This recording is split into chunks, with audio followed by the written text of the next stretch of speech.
شانس اوضاع تیره تر از همیشه است. دو طرف امید به همدیگر در دو حوزه امنیتی و سیاسی و حتی حوزه سوم که اقتصادی هست را هم پایان دادن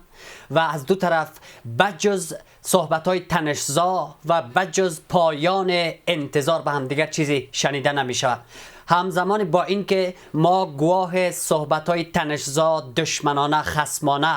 و جنگ طلبانه از طرف پاکستان به ویژه نظامیان رژیم نظامی پاکستان و بخصوص خواجه محمد آصف وزیر دفاع رژیم نظامی پاکستان هستیم، از طرف امارات هم ما می‌بینیم که دیگر صحبتی نمیشه که امید پاکستانی ها را به بازگشت به مذاکره یا بهبود رابطه افزایش بده و حتی فاصله ها نسبت به گذشته چند برابر بیشتر هم شده و گویا افغانستان و پاکستان وارد فصل کاملا جدید شدن که پر از تیرگی، تنش و حتی احتمال جنگ و